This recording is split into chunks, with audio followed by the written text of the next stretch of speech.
This is a Scalpers Gold intraday update for October 13th.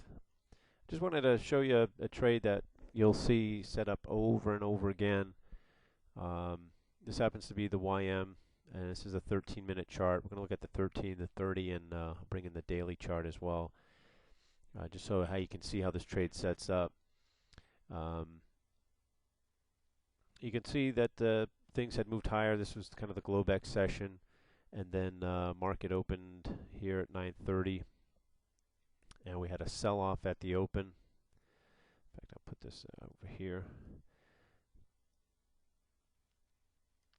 We had a pretty good sell-off here at the open. What we're looking for is for this thing to sell off and make a potential bottom, at least for the morning. And you can see, and what we'll look for is a market structure low. This is a 13-minute chart, and here we got a low price followed by a lower low followed by our higher low here. Okay, so this right here is going to be, we get a tick above the high of this candle, we're going to go long. Okay, and we're taking a bet that the bottom is in for the morning. Just put these stochastics up so you can see that, first of all, we got this sell-off was on some good volume.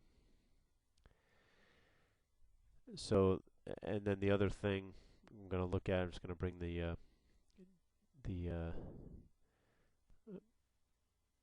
shut that off. I guess the daily chart in here. We also, when this thing was selling off, we're looking at, here's our daily, this red line is our daily 5 period, so we know that's probably going to be some support too. So there's a good chance when they sold off here that was going to be a bottom. At least the bottom for the morning. So we're getting long.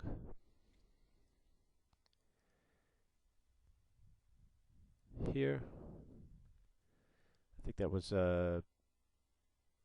what is that? I'll give you the number there. It was 97.88.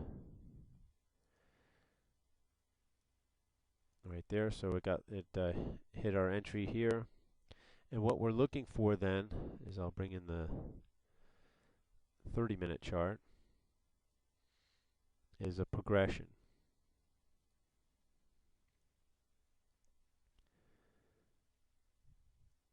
Once the 13-minute triggered long, now we're waiting for that same progression to happen on the 30-minute. So the 30-minute then, once the 13-minute triggered long, the 30-minute formed a market structure low, and we're going to wait, and we want that to trigger long, and its trigger long was right here. That triggered long.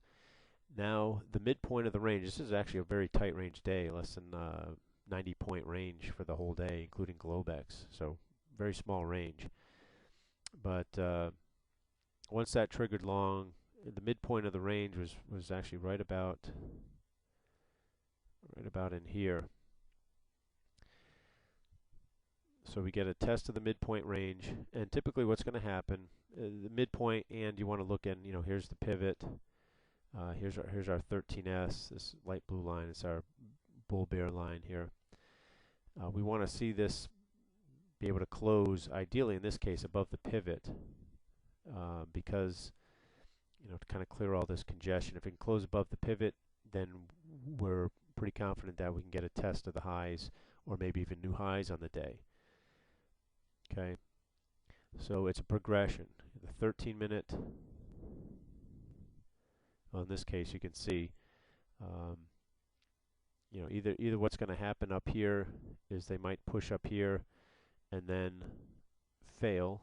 They'll come up here and fail, roll over, and if you get a market structure high that forms, trigger short, you could test the lower end of the range later.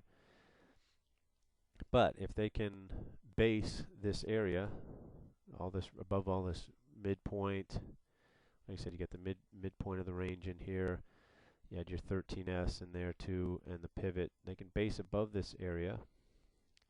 In other words, close above, get a 30-minute close above it, chances are pretty good that we could either test the highs or even make new highs. Now the ES is kind of lagging behind the YM today, so it's making it difficult to put a new high in. But that's the trade, and you'll see that pattern over and over again pull this out here.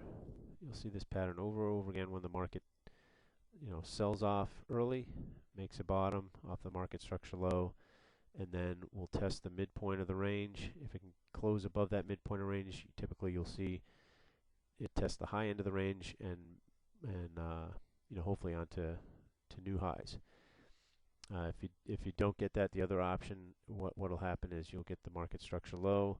They'll come up to the midpoint of the range. It'll fail, and they'll come back down this way and either test the low end of the range. And depending on what time of day, typically this will happen. You want that low to form around from 10:30 to 11:30 Eastern time. If you get that low end, it's usually going to be the low for the day on an oscillation type day.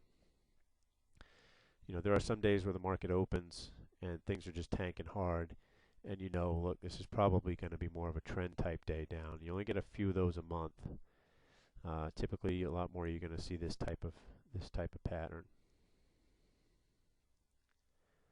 Anyway, I hope that's helpful, and we'll do our regular weekly update on Sunday night.